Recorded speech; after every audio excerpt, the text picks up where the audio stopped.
नमस्कार, मैं हूं नारायण शर्मा और आप देख रहे हैं AINS न्यूज़ 24 चैनल। अब खबरें विस्तार से। प्रधानमंत्री नरेंद्र मोदी द्वारा ईंधन बचाने की अपील के बाद से भले ही लोगों ने गाड़ी का उपयोग कम कर दिया हो, लेकिन दोपहिया वाहन वाले रोजमर्रा के कामों के लिए पेट्रोल भराने बड़ी संख्या में पेट्रोल पंप पहुंच रहे हैं। उन्हें डर है कि कहीं पेट्रोल मिलना ही बंद न हो जाए। पेट्रोल पंप पर लंबी लंबी कतारें हाहाकार मचाने के लिए काफ़ी हैं। छत्तीसगढ़ के कई जिलों से ऐसी तस्वीरें आ रही हैं जिनमें पेट्रोल पंप ड्राई हो चुके हैं।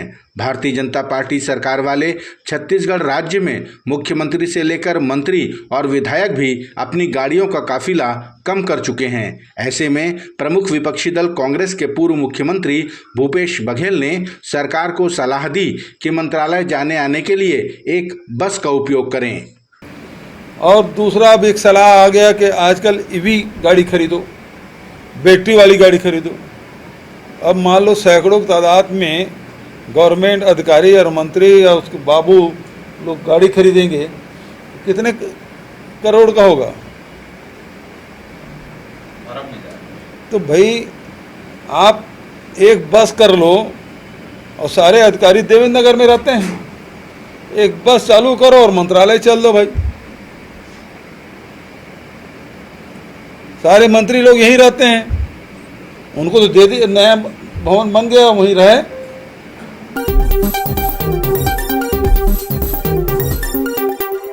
छत्तीसगढ़ के मुख्यमंत्री विष्णुदेव साय ने दिल्ली जाने से पूर्व मीडिया से बात की। इस दौरान उन्होंने कहा कि प्रधानमंत्री की अपील का असर संपूर्ण देश में देखा जा रहा है।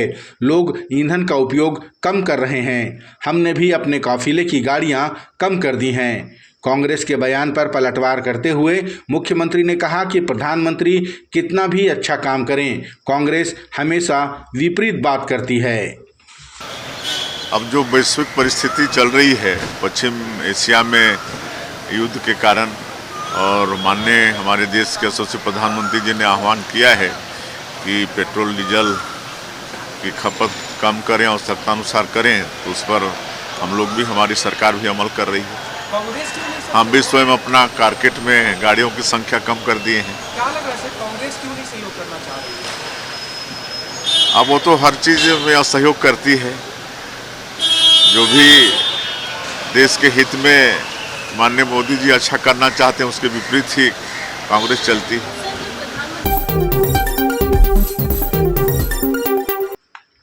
बीजापुर जिले में सुरक्षा बलों ने माओवादियों के पुराने ठिकानों डंपों से भारी मात्रा में कैश, हथियार, गोला बारूद, विस्फोटक और दैनिक उपयोग की वस्तुएं बरामद की। सुरक्षा बलों द्वारा आत्मसमर्पित माओवादियों की निशानदेही पर अब तक कुल 7 करोड़ रुपए नगद और 8 किलो सोना समेत 20 करोड़ 8 लाख 52 हजार की संपत्ति बरामद की गई है। वहीं 517 हथियार भी बरामद किए जा चुके हैं। इसमें कुल 65 लाख के करीब कैश बरामद हुआ है, 65.52 लाख कैश बरामद हुआ है। और उसी प्रकार 32 हथियार हैं, जिसमें LMG, SLR, इंसास और 303 जैसे ग्रेनेड वेपन भी हैं, जिनको अलग अलग डंप से रिकवरी किया गया है। ये जो डंप है, इसको माओवादियों के इंट्रोगेशन और पूछताछ के बाद में और इंट से हम लोग इसको अलग अलग एरिया से हमने इसको कलेक्ट किया है। और इस प्रकार बीजापुर में कुल अभी तक 20 करोड़ 8 लाख 52 हजार की संपत्ति बरामद की गई है।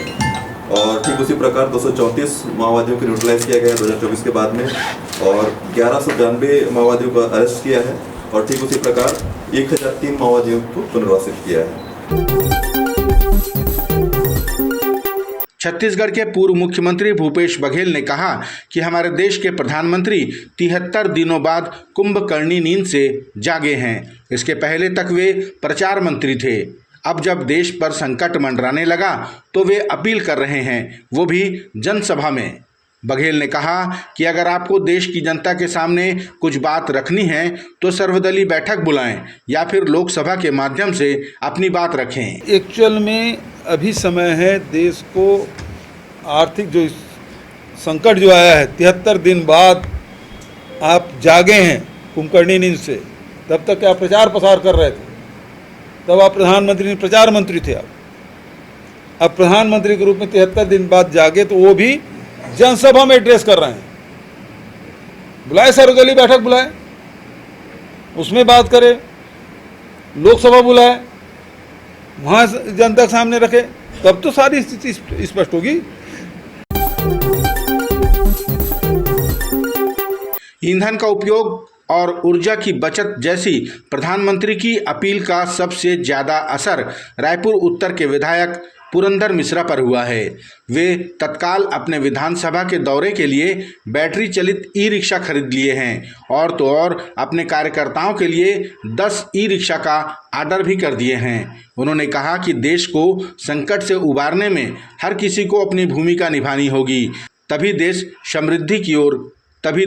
समृद्धि की ओर बढ़ेगा और संकट से हम जूझ पाएंगे।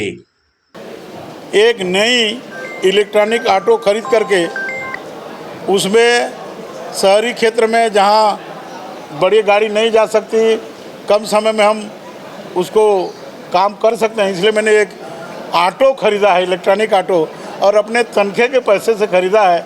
उसमें आज चलूँगा, रायपुर मेरा उत्तर विधानसभा में भ्रमण करूँगा।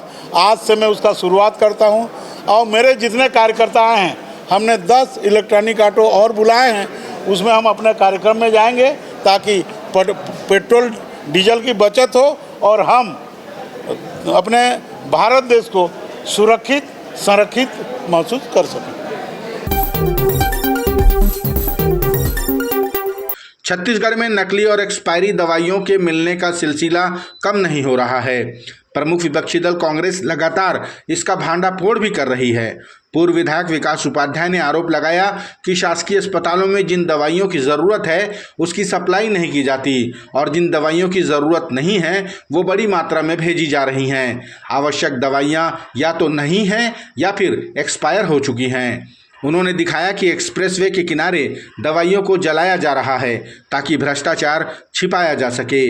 पूर्व विधायक ने कहा कि सीजीएमएससी के वेयर हाउस में भी बड़ी मात्रा में एक्सपायरी दवाइयां होने की सूचना है। प्रकार से दवाइयों की कालाबाजारी, जिस प्रकार से दवाई माफिया जो नियर बाई एक्सपायरी दवाइयों को सरकारी अस्पतालों में सप्लाई करते हैं, सीजीएमएससी का जो एजेंसी है सरकार की, जो टेंडर बुलाती है, वो उन चुनिंदा अपने फ़ायदा पहुंचाने वाले नज़दीकी ठेकेदारों को बुलाती है, मेडिसिन कंपनी को बुलाती है, जिसकी आवश्यकता नहीं होती। सरकारी अस्पतालों में दवाइयों की डिमांड जो कम है उसको ज़्यादा मात्रा में भेजा जाता है और जिन दवाइयों की डिमांड है उनको कम मात्रा में भेजने का काम ये भारतीय जनता पार्टी की सरकार में हो रहा है। 2 दिन पहले हम लोगों ने हमारे अस्पताल में एक बड़ा जखीरा फार्मेसी का जो स्टोर होता है सरकारी अस्पताल में, उससे हम लोग नियर बाई एक्सपायरी दवाइयों को हम लोगों ने पकड़ा और एक्सपायरी दवाई का भी एक बड़ा जखीरा वहाँ पर पकड़ा। उसके बाद सीजीएमएससी के वेयर हाउस जो रावा भाटा में है, वहाँ भी हम लोग जाकर सीजीएमएससी जो सरकार की एजेंसी, उसका वेयर हाउस में नियर बाई एक्सपायरी दवाई कैसे हो सकती है, 2 महीना 3 महीने में जो एक्सपायरी हो जाएगी, 1.5 महीने में जो एक्सपायरी हो जाएगी। साथ ही साथ एक्सपायरी दवाई भी 2025 की, 2026 पहले महीने की, तीसरे महीने की एक्सपायरी दवाइयाँ वहाँ पर मिली है। मतलब कहीं ना कहीं स्वास्थ्य विभाग सीजीएमएससी इन दवाइयों को अलग अलग सरकारी अस्पतालों में सप्लाई कर रहा है, कहीं ना कहीं इसको खपाने का काम कर रहा है। आज ये वीआईपी रोड के एक्सप्रेस हाईवे में जिस प्रकार से दवाइयाँ जली मिली है, ये सब चीज़ या नकली दवाइयों का बड़ा मामला है और कमज़ोर दवाइयाँ जो मरीज को ठीक तो नहीं कर पाती, उसको और बीमार करती है। ऐसी दवाइयों को भी लगातार इसकी बंदरबाट चल रही है, इसका बड़ा भ्रष्टाचार हो रहा है।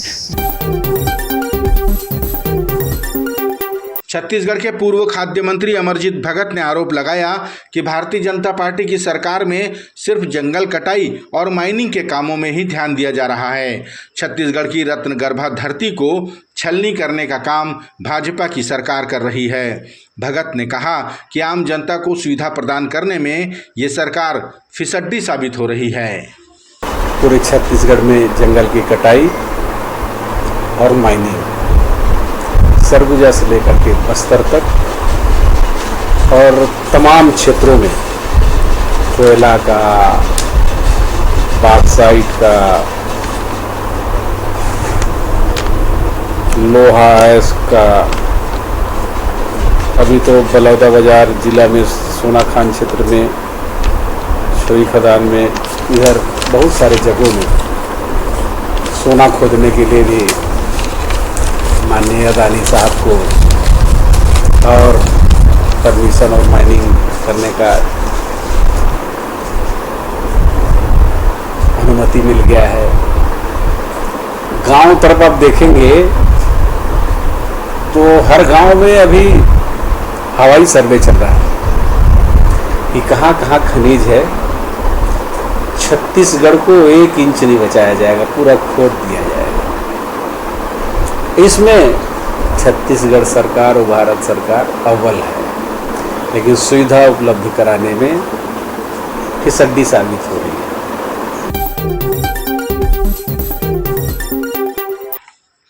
छत्तीसगढ़ के स्वास्थ्य मंत्री श्याम बिहारी जायसवाल ने कहा कि कांग्रेस अगर चाहती तो सत्ता में रहते हुए इतने सालों में आदिवासियों का विकास कर सकती थी, लेकिन उसने ऐसा नहीं किया।